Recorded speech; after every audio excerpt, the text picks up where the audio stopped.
Assalamualaikum warahmatullahi wabarakatuh. Selamat pagi anak-anak.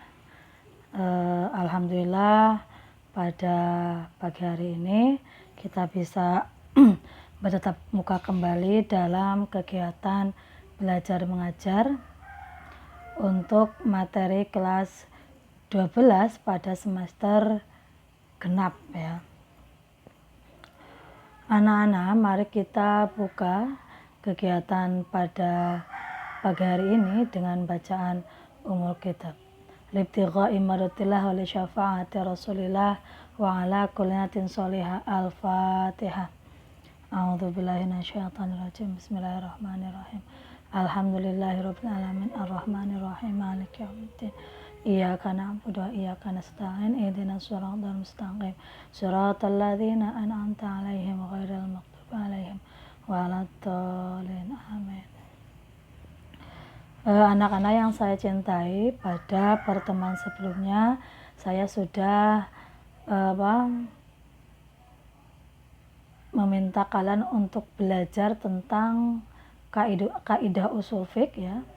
Itu kaitannya dengan amar dan nahi. Nah, pada pagi hari ini saya akan menjelaskan tentang materi amar dan nahi. Oke. Jadi bahwa untuk materi kaidah usul fiqh ini macamnya ada amar ya, kemudian amar nahi, am dan khos ya, kemudian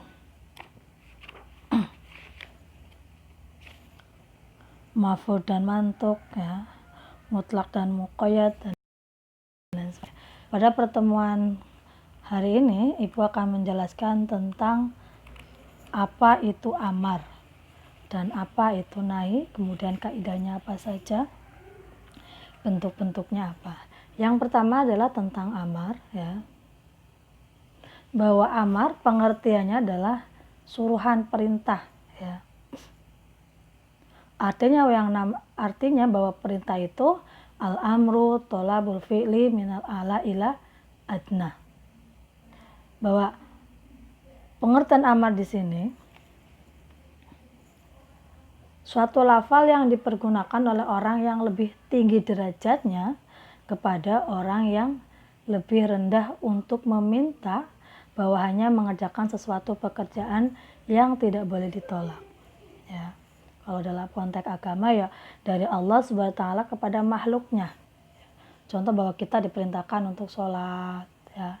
Kemudian diperintahkan untuk mengerjakan puasa, bahwa itu adalah perintah dari Allah Subhanahu wa taala, zat yang mati kepada hambanya ya untuk dikerjakan. Atau dalam istilah lain, lafzu yutlabu bihil a'la man huwa adna minhu fi'lan ghaira kafin. Suatu lafal yang dipergunakan oleh orang yang lebih tinggi derajatnya kepada orang yang lebih rendah. Ya. Kemudian apa saja sih bentuk-bentuk amar? Pertama, fi'il amar ya. Ini terdapat surat An-Nisa ayat 4. Contohnya adalah wa atun nisaa shaduqatihinna nihlah. Ya. Dalam ayat ini dijelaskan bahwa datangilah perempuan dan kasihlah mas kawin. Ini perintah tentang ketika orang mau menikah, bahwa salah satu syaratnya adalah harus adanya mas kawin. Shaduqatihinna nihlah. Meskipun dari besi. Ya, cincin dari besi. Artinya bahwa salah satu syarat pernikahan adalah diperintahkannya untuk diberikannya mas kawin atau mahar. Kemudian yang kedua pada fi'il mudhari surat Al-Imran ayat 104, wal takum minkum ummatu yad'una ilal khair ya. Di sini perintah tentang bahwa kita diperintahkan untuk berdakwah dengan cara yang baik, mengajak orang-orang sekitar ya untuk melakukan sesuatu yang baik dengan cara yang baik pula. Dan yang ketiga adalah dengan fi'il amar. Contohnya adalah dalam Al-Maidah 105 alaikum anfusakum. Ini perintah tentang menjaga diri, ya. Menjaga diri dari berbuat maksiat. Kemudian yang keempat adalah masdar fi'il madhi. Contohnya masdar pengganti fi'il. Yang keempat adalah masdar pengganti fi'il. Walidaini ihsana. Ini contohnya. Wabil walidaini ihsana. Perintah tentang untuk berbuat baik kepada kedua orang tua. Ya. Jumlah khobariyah. Ya. Al-Quran surat 228. Wal mutallaqatu yatarasna bi anfusihinna salasata quru. Ini perintah tentang bagi perempuan yang sudah ditalak, ya. Bagi perempuan yang sudah ditalak, maka iddahnya adalah 3 kali masa suci. Ini bagi perempuan yang ditalak dengan kondisi bahwa perempuan tersebut masih menstruasi, bukan menopause, ya. Masih menstruasi. Maka iddah itu adalah masa menunggu bagi perempuan karena ditinggal mati oleh suaminya atau karena perceraian, ya. Dan bagi perempuan yang yang cerai, ya, maka iddahnya adalah 3 bulan, maka iddahnya adalah 3 kali suci. Salah satu quru, ya. Ini berlaku bagi perempuan yang memang dia masih menstruasi. Kemudian bentuk amar yang keenam adalah ayat yang mengandung kata amaroh, ya. Atau ayat kata-kata yang mengandung makna perintah. Kutiba, amaro, farodo, ya. Contoh yang menggunakan kata amaro, innallaha ya'murukum an tu'addul amanat, ya. Dan contoh yang menggunakan kata kataba.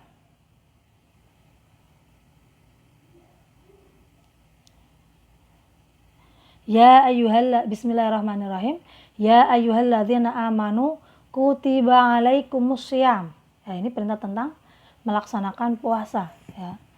Puasa di sini maksudnya adalah puasa bulan Ramadan. Ya ayyuhalladzina amanu kutiba alaikumussyam kama kutiba alal ladzina min qablikum la'allakum tattaqun. Kemudian contoh yang menggunakan lafal farodo, qad alimna ma faradna alaihim fi azwajihim. Jadi pada lafal-lafal yang menggunakan kata amaro, kata farodo, atau kata kutiba, itu menunjukkan bentuk amar, artinya perintah. Oke.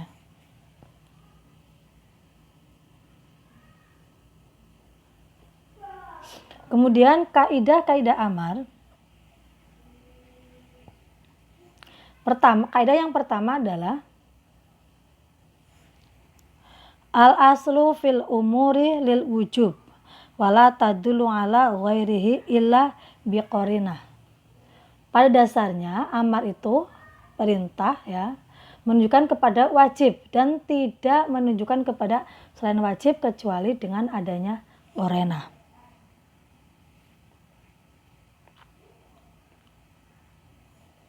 Dan yang kedua, perintah setelah larangan menunjukkan kepada kebolehan. Al-amru ba'dan nahyi yufidul ibahah. Perintah setelah larangan menunjukkan kepada kebolehan. Ya. Kaidah yang ketiga,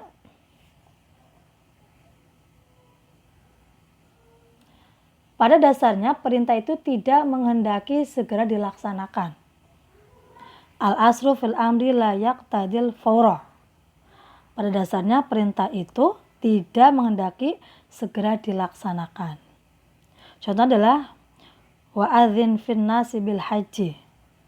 Dan serukanlah kepada manusia untuk mengerjakan haji. Bahwa Nabi Muhammad diperintahkan oleh Allah untuk menyerukan kepada umatnya untuk melaksanakan haji. Tapi perintah di sini tidak harus dilaksanakan dengan segera, ya. Apalagi yang kita tahu bahwa salah satu syarat haji adalah bagi orang yang mampu. Karena tidak setiap orang itu mampu untuk melaksanakan haji. Ada syaratnya man istata'a ilaihi sabila. Mampu secara fisik, mampu secara materi. Ada orang mungkin mampu secara fisik tapi secara materi belum mampu. Ada orang yang mampu secara materi, secara nyata kondisi negara atau kondisi keamanan masing-masing negara tidak dalam keadaan aman. Contoh dengan masa pandemi ini, ya. Itu masuk pada kategori man istata'a ilaihi sabila. Kaidah yang keempat, al-aslu fil amri la yaqtadi tikrar. Pada dasarnya perintah itu tidak menghendaki pengulangan berkali-kali mengerjakan perintah. Contohnya apa? Haji. Wa atimul hajja wal umrata lillah. Bahwa kita diperintahkan untuk melakukan haji yang wajib adalah cuma 1 kali. Ya. Kalau orang mau mengerjakan 2 kali, 3 kali, selebihnya adalah sunat. Tapi yang wajib adalah 1 kali. Kemudian kaidah yang kelima, al-amru bisyai'in amru biwasilihi. Al-amru bisyai'in amru biwasailihi, maaf. Al-amru bisyai'in amru biwasailihi.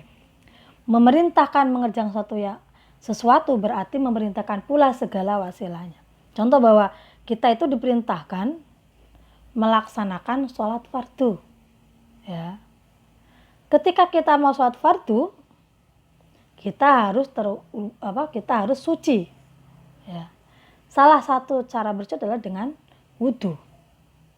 Maka mengerjakan wudhu juga menjadi wasilah orang wajib melaksanakan sholat fardu.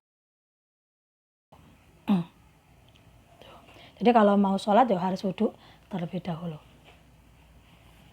Oke anak-anak, itu tentang kaidah-kaidah amar, ya. Kita lanjut pada materi tentang pengertian nahi. Tadi amar perintah dengan bentuk-bentuknya dan kaidahnya. Sekarang pengertian nahi. Amar perintah, nahi adalah larangan. Jadi bahwa nahi secara bahasa artinya larangan. Sedangkan secara istilah, tuntutan meninggalkan sesuatu yang datangnya dari orang yang lebih tinggi tingkatannya kepada orang yang lebih rendah tingkatannya. An-nahyu huwa thalabut tarki minal a'la ilal adna. Contoh bahwa Allah itu memerintahkan kita untuk meninggalkan sesuatu yang bertentangan dengan syariat. Wala tusyriku billah. Ya. Jangan menyentuhkan Allah. Wala taqtulun nafsal lati haramallahu illa bil haq. Janganlah membunuh jiwa yang diharamkan Allah untuk membunuhnya. Contoh itu, wala taqrabuz zina. Ya. Jangan mendekati zina. Itu beberapa contoh. Kemudian bentuk-bentuk nahi apa saja? Bahwa bentuk-bentuk nahi adalah pertama berbentuk fi'il mudhari yang ditandai dengan la nahiyah, ya. La berbentuk la larangan. La tusid